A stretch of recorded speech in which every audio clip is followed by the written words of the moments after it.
You say my name like you know what tomorrow brings and what the wildflowers sow. You got seeds in your pocket that steady grow. It's a wild world. You wrap me up in all your thoughts, like seeing sunlight painted on the walls, while the rain outside is turning into frost. It's a wild world. But if you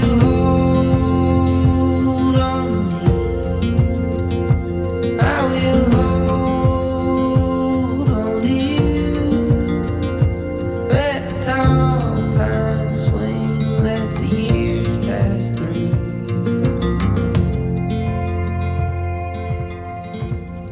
When my wife and I sat down to watch the documentary for the very first time, we had no idea what we were going to see. We had no idea how long it was going to be. We didn't know what storylines he was going to have. We spent 3 months, talking about homesteading, the struggles, how to do things. We weren't sure if it was going to be just, how to homestead or what causes to start homesteading.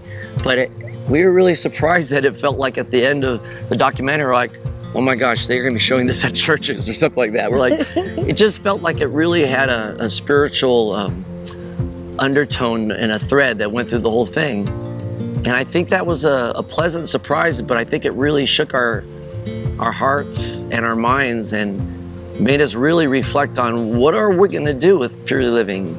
We've been doing classes with hundreds of people, but wow. We had no idea the video or the documentary would be like that. And we're like, I think God's trying to guide our paths even a little bit more.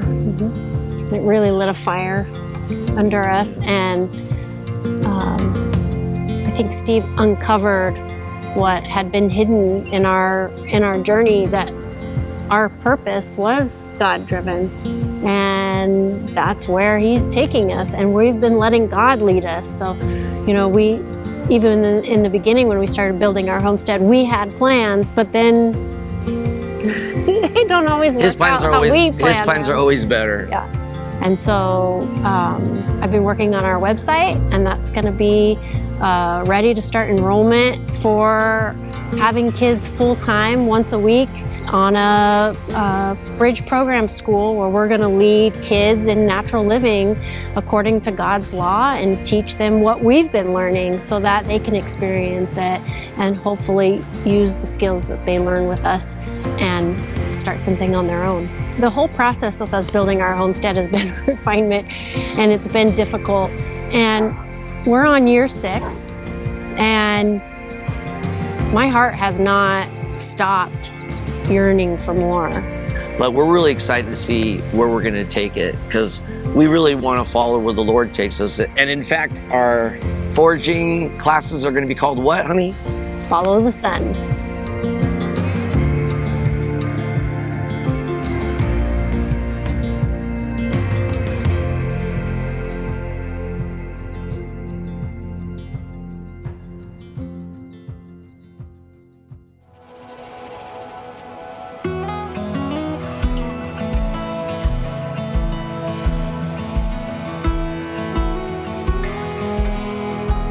So the more time I spend with the plants, the more they help, the more they do for me, the more I discover about them. And that was the thing when we built this homestead. I got really scared. I was like, I can't garden. I don't know how to grow anything. I've never done this before. And I was really sad. I had like one of those moments of wanting to quit. And I prayed to God and was like, God, Lord, please help me. And immediately, I can't even, when I say immediately, my heart was filled with exactly what I needed to know. And I heard in my spirit, I already planted you a garden. And I started to cry, and I told Mark, I said, oh my God, God planted me a garden. And from that moment on, I became obsessed with learning about herbs, what they can do for us, how to use them. And not only about the plants, but these plants. I know there's plants all over the world, and people get on the internet and order these herbs and go to these herb companies. It's not good enough. I want to know what's growing in my yard, in my backyard, in my mountain, because I think God is so good that He gives us what we need where we're at. And not only does He give us the herbs where we're at, He gives them to us seasonally. So I learned I don't have to panic, I don't have to hoard, I don't have to exhaust myself to take in as much as I need, because He's going to give me the next herb in the next season that I need. Farming is really not as hard as everybody thinks it is. It's just the commitment. It's the sacrifice of ultimately your desire and will to do things. I mean, we haven't spent the night or gone on any trip where we could take off and not have to come back the same day for over 5 years.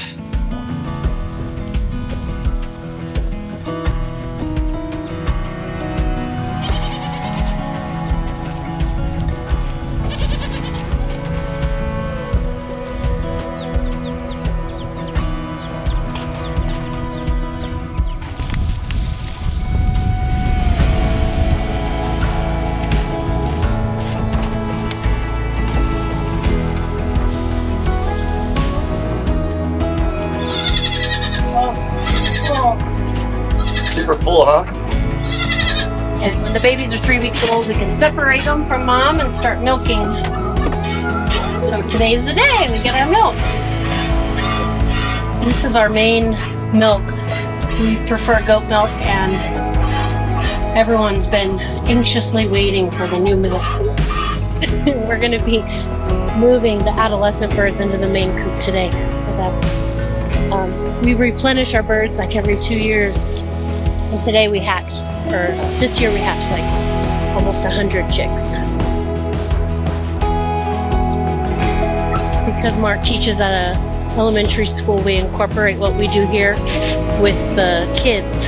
So I hatched at home, he hatched in the classroom, and then we helped other teachers hatch chicks so that all the kids could experience it. And then next week we have about, 40 parents and adults that are coming to see the farm after that this week.